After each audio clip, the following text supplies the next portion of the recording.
Hello friend, मेरा नाम है अभिलाषा सिंह और स्वागत है आप सबका आपके अपने channel study with never give up में। मेरा नाम है अभिलाषा सिंह और आप देख रहे हैं आपका अपना चैनल। आज जो हमारी क्लास है वो हमारी क्लास है जीएस में ही केमिस्ट्री की क्लास।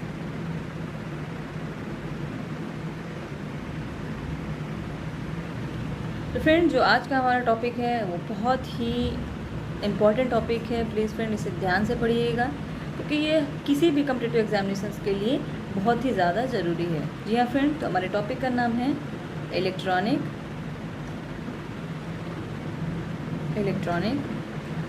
कन्फिगुरेशन।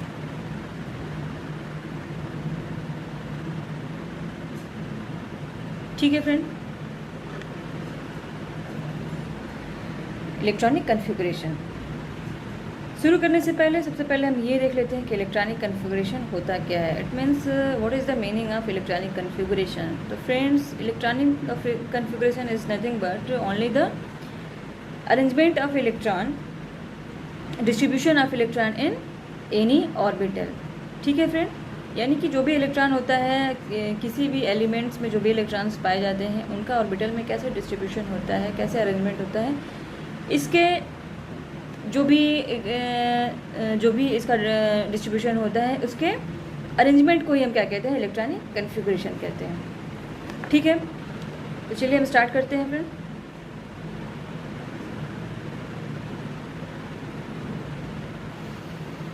तो सबसे पहले हम इसका जो डिफिनेशन है उसको देखते हैं कि इलेक्ट्रॉनिक कन्फिगुरेशन होता है क्या। इलेक्ट्रॉनिक कन्फिगुरेशन इज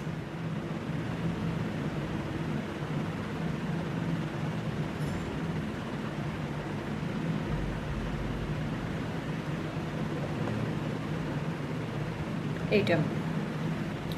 तो ये डिफिनेशन है फ्रेंड कि जो इलेक्ट्रॉनिक कन्फिगुरेशन है, this is the comprehensive and proper distribution of electron in various shells and subcells of an atom।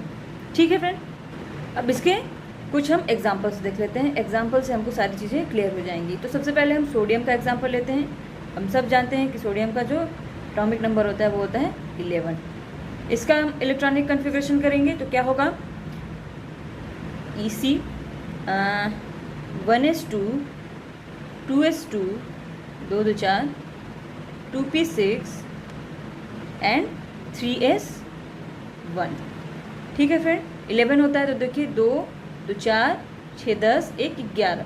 तो ये 11 जो भी इसके इलेक्ट्रॉन्स होते हैं फ्रेंड, वो इस तरीके से किसी भी ऑर्बिटल में डिस्ट्रीब्यूट होते हैं। यानी कि s ऑर्बिटल में 2, फिर दूसरे शेल के s ऑर्बिटल में, यानी कि दूसरे शेल के सब सेल्स में 2, फिर दूसरे सब सेल के p ऑर्बिटल में 6, तीसरे सेल के सब सेल्स s में 1 इलेक्ट्रॉन। मतलब इस तरह से ऑर्बिटल में ये डिस्ट्रीब्यूटेड होते हैं। ठीक है, अब दूसरा एग्जांपल हम लेते हैं मैग्नीशियम का। मैग्नीशियम का कितना होता है, 12। वैसे ही इलेक्ट्रॉनिक कन्फिगुरेशन हो जाएगा 1s2 2s2 2p6 and 3s2। यहाँ पे क्या था फ्रेंड, एक जो s ऑर्बिटल था वो हाफ फिल्ड था, लेकिन यहाँ पे सारे के सारे फुल फिल्ड हैं। ठीक है, उम्मीद करते हैं आपको समझ में आया होगा कि ये जो इलेक्ट्रॉनिक कन्फिगुरेशन है ये कैसे हुआ है। नेक्स्ट एक और एग्जांपल लेते हैं हम कैल्शियम का। ठीक है फ्रेंड, कैल्शियम का, तो कैल्शियम का कितना होता है, 20। इसका इलेक्ट्रॉनिक कन्फिगुरेशन जो होगा वो होगा 1s2 2s2 2p6 4s2 sorry 2p6, ये 2p6, ये 3s2। कितना हुआ, 3s2 यानी कि ये हो गया 12। अभी कितने बचे हैं, 8 बचे हैं। तो ये हो जाएगा फ्रेंड 3p6 एंड 4s2। ये हो गया 2 2 4 6 10 2 12 6 18 2 20। ये हमारा कैल्शियम का इलेक्ट्रॉनिक कन्फिगुरेशन पूरा हुआ। अब जो हमारा नेक्स्ट टॉपिक है फ्रेंड वो है valence electron and core electron. तो वैलेंस इलेक्ट्रॉन और कोर इलेक्ट्रॉन में ये डिफरेंस होता है फ्रेंड जो वैलेंस इलेक्ट्रॉन्स होते हैं वो किसी भी एटम का जो सबसे बाहर का जो शेल होता है, सबसे आउटर मोस्ट जो शेल होता है, उसमें जो इलेक्ट्रॉन होते हैं उसको हम वैलेंस इलेक्ट्रॉन कहते हैं। और कोर इलेक्ट्रॉन्स वो इलेक्ट्रॉन्स होते हैं जो किसी भी एटम के इनर मोस्ट शेल्स में पाए जाते हैं, उनको हम कोर इलेक्ट्रॉन कहते हैं। तो देखते हैं हम the electron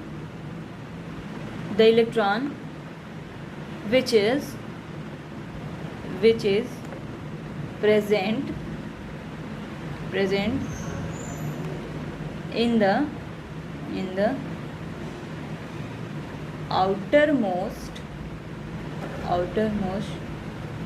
shell of the atom known as valence electron, but the electrons which are present in the innermost shell of the innermost shell of the sorry friend, ये of the shell नहीं होगा, of the atom होगा, of the atom known as core electron। ठीक है friend, ये तो हो गया डेफिनेशन किसका, वैलेंस इलेक्ट्रॉन का एंड कोर इलेक्ट्रॉन का। ठीक है फ्रेंड, आगे देखते हैं, इसके कुछ एग्जांपल्स देख लेते हैं कि कहाँ पे हमको पता चलता है कि ये वैलेंस इलेक्ट्रॉन है कि ये कोर इलेक्ट्रॉन है। सोडियम का एग्जांपल लेते हैं फ्रेंड, सोडियम का 11। अगर इसका हम इलेक्ट्रॉनिक कन्फिग्रेशन करते हैं तो ये हो जाता है, बोरबरी के हिसाब से करते हैं तो ये हो जाता है 2 यानी कि 2 8, ये हमारे हो जाते हैं जो, क्योंकि ये इनर शेल्स में होते हैं तो ये हो जाते हैं हमारे कोर इलेक्ट्रॉन। और एक हो जाता है, एक बचता है जो सबसे बाहर होता है यानी कि आउटर मोस्ट शेल में होता है, ये हमारा हो जाता है वैलेंस इलेक्ट्रॉन। ठीक, उम्मीद करते हैं आपको समझ में आ गया होगा। अब एक एग्जांपल ले लेते हैं एल्यूमिनियम का। एल्यूमिनियम का कितना होता है 13, मैग्नीशियम का होता है 12, एल्यूमिनियम का होता है 13। इसका हो जाएगा 2 8 एज सिमिलर, ये कोर इलेक्ट्रॉन, और बच गया कितना 3 इलेक्ट्रॉन, ये हो जाता है वैलेंस इलेक्ट्रॉन। बारिश बहुत जोर से हो रही है फ्रेंड। तो हमको समझ में आ गया कि वैलेंस इलेक्ट्रॉन्स क्या होते हैं और कोर इलेक्ट्रॉन्स क्या होते हैं। अब चलते हैं अपने नेक्स्ट टॉपिक की तरफ। तो हमारा नेक्स्ट टॉपिक है वो फ्रेंड है the relationship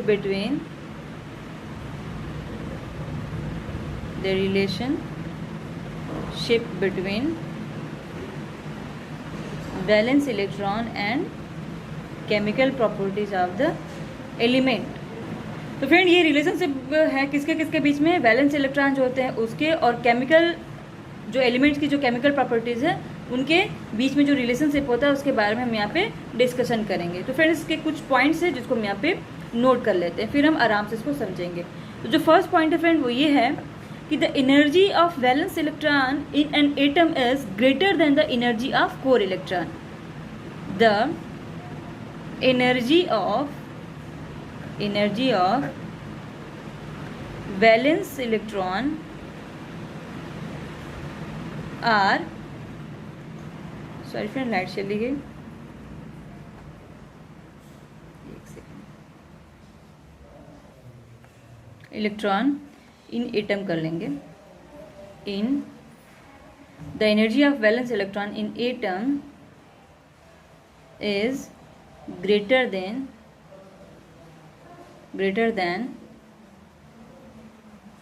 the energy of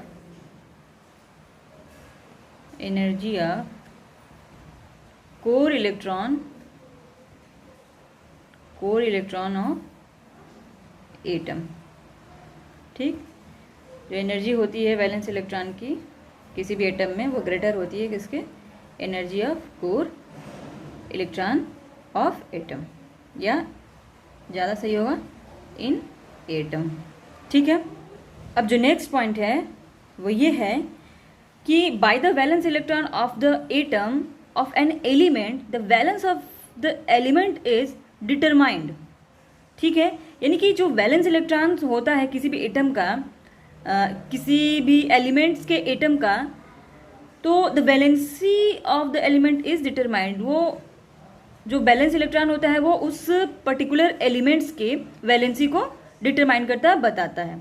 ठीक है, तो by the valence electron, by the valence electron of the element of an atom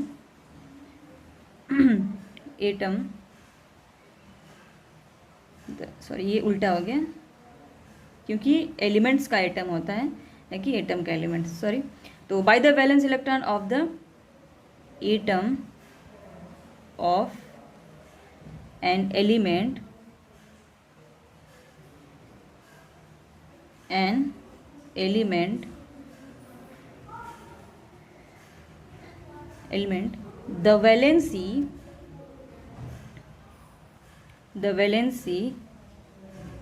the valency of the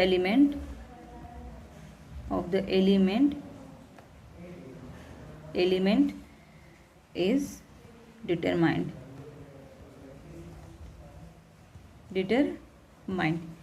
ठीक है फ्रेंड, अब देखते हैं इसका next point. If the valence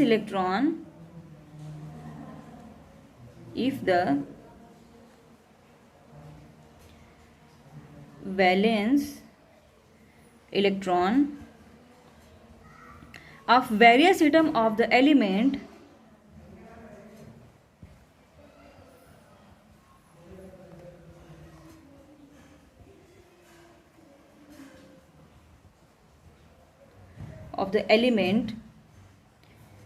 are same, then there is a uniformity and resemblance in their chemical properties। Element, पहले इसको लिख लेते हैं फिर इसको समझेंगे। Are same than there is a uniformity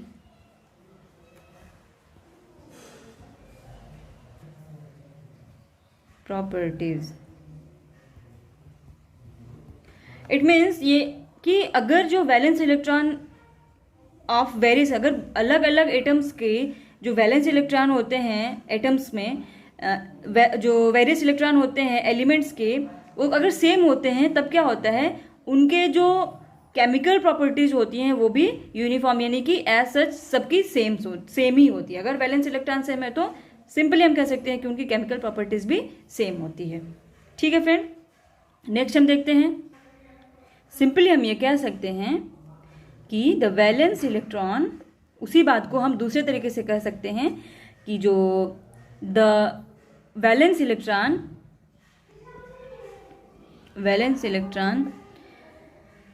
are different for different element, are different for different element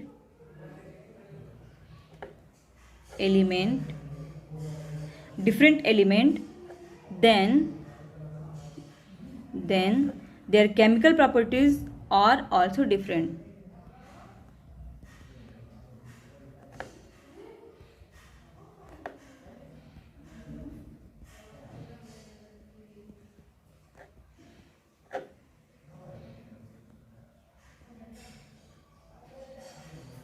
different, ठीक है, यानी कि जब वैलेंस इलेक्ट्रॉन डिफरेंट होता है डिफरेंट एलिमेंट्स के लिए तो उनकी केमिकल प्रॉपर्टीज भी वाइस वर्सा डिफरेंट ही होती है। ठीक है, वाइस वर्सा इट मीन्स इधर इधर एलिमेंट्स के वैलेंस इलेक्ट्रॉन डिफरेंट होते हैं तो उधर केमिकल प्रॉपर्टीज भी डिफरेंट हो जाते हैं। ठीक है, नेक्स्ट पॉइंट है कि the number of valence electrons of an element is equal to the group number of the modern periodic table. The number of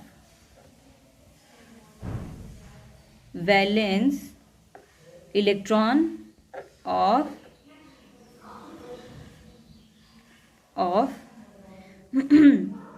an element is equal to the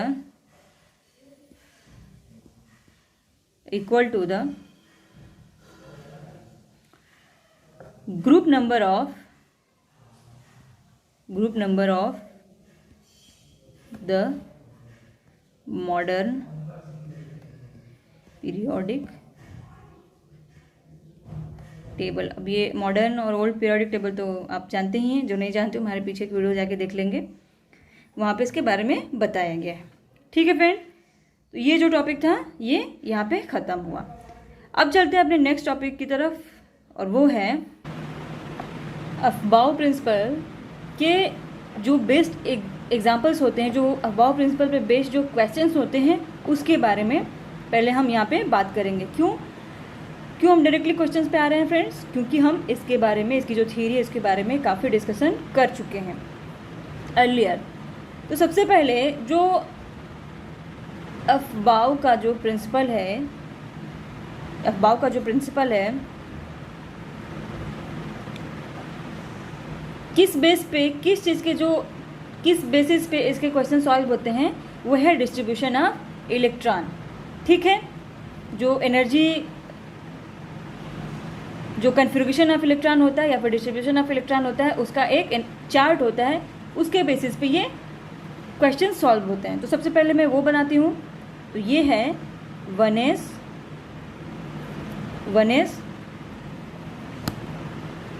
2s 3s 4s 5s 6s 7s, फिर इधर से 2p 3p 4p 5p 6p and 7p, फिर इधर हो जाएगा 3d 4d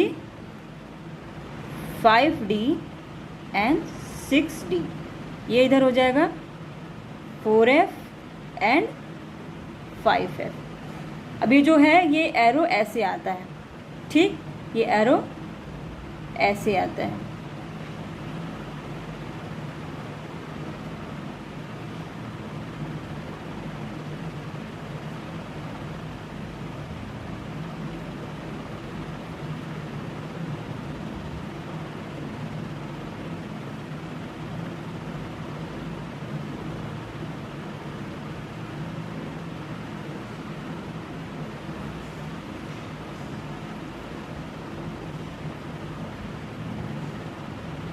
ये ऐसे आता है।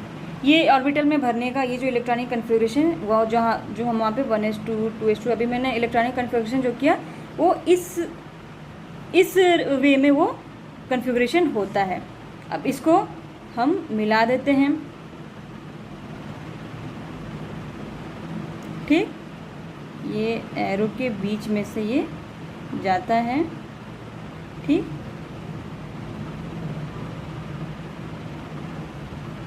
ये मिल जाता है, फिर ये एरो के बीच में से जाता है और इसमें ये मिल जाता है, फिर ये एरो के बीच में से जाता है और ये मिल जाता है,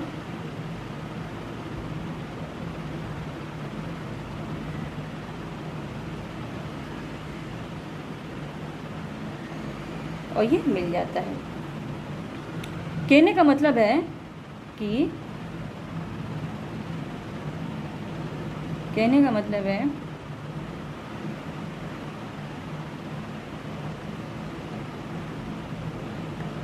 मैं इसको थोड़ा बीच में से ले जाती हूँ, ठीक है, अलग कलर से, ताकि आपको कोई कंफ्यूजन ना।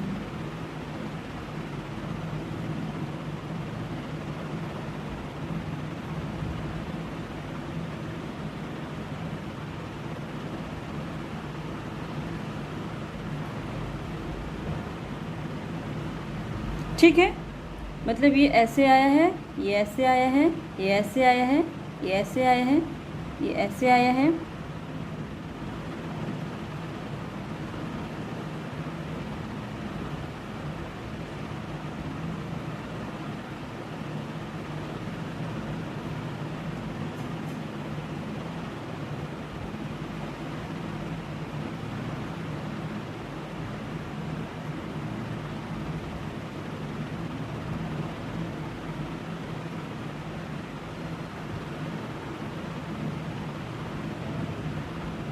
ये ऐसे इसका distribution.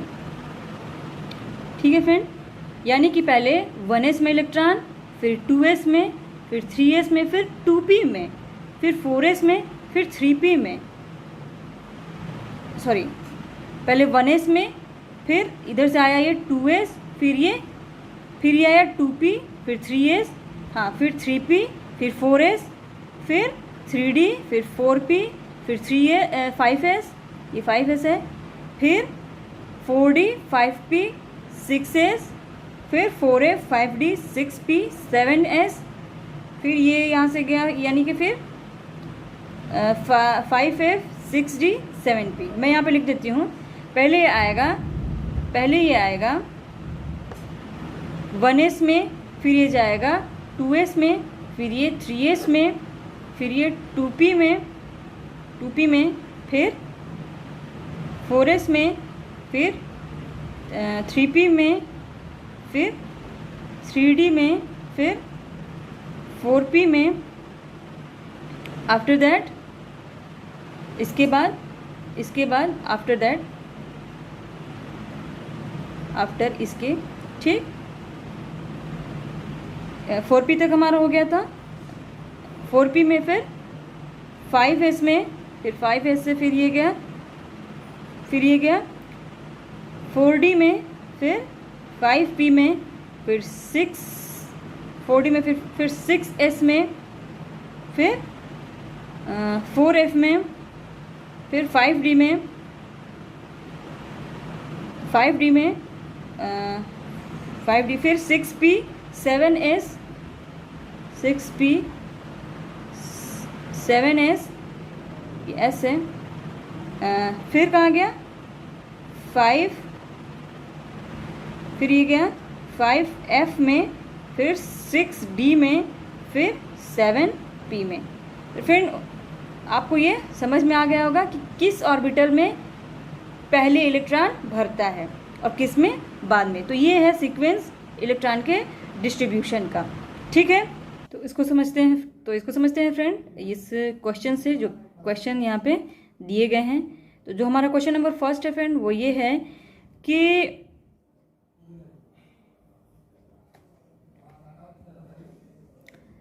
in a given atom number 2 electrons can have the same value for all the 4 quantum numbers.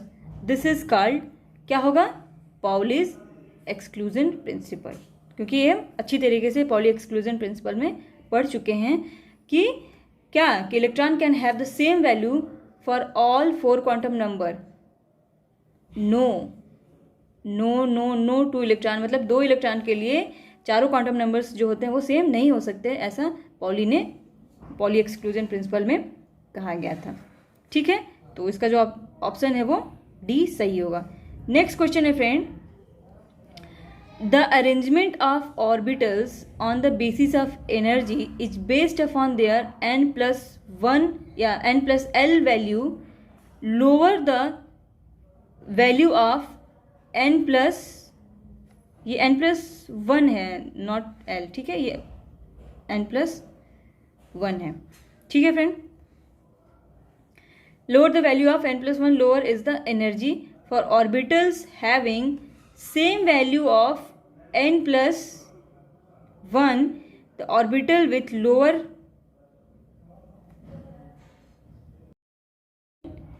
की the arrangement of orbitals on the basis of energy is based upon their n+l value.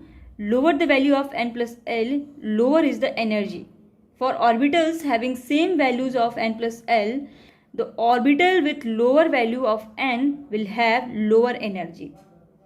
ठीक है, तो जिसमें इसका जो first question बनता है वो फ्रेंड वो ये है कि based upon the above information arrange the following orbitals in the increasing order of energy. तो ये है इसका 1s 2s 3s 2p first option.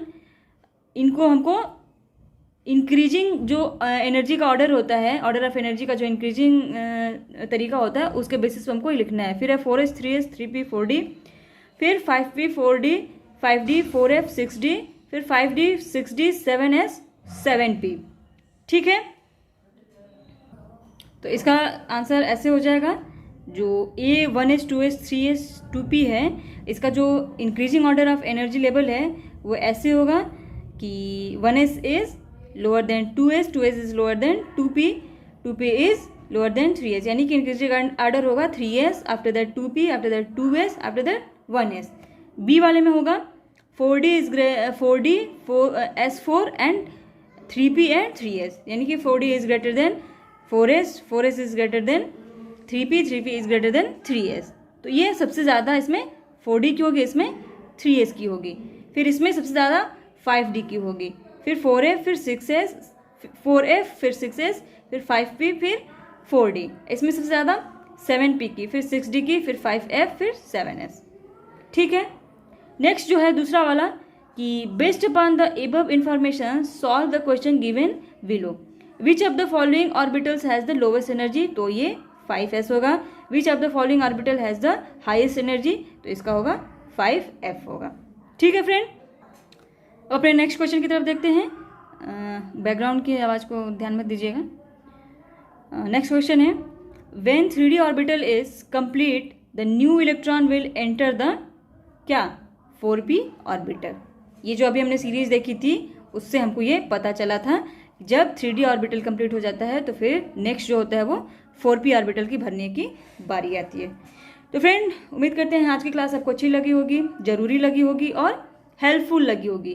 तो अगर आपको ये क्लास अच्छी लगी तो प्लीज़ लाइक कीजिए, शेयर करिए, और अगर आप इस चैनल पर नए हैं तो इसे सब्सक्राइब कीजिए, और जो भी आपके सुझाव हैं उसको कमेंट बॉक्स में ज़रूर डालिए। तो आज के लिए इतना ही, कल फिर मिलते हैं, तब तक के लिए bye bye and take care. घर में रहिए, सुरक्षित रहिए। अब बाहर भी जाइए, अब बाहर जा सकते हैं तो मास्क और सैनिटाइजर अपने पास लेके रखिए।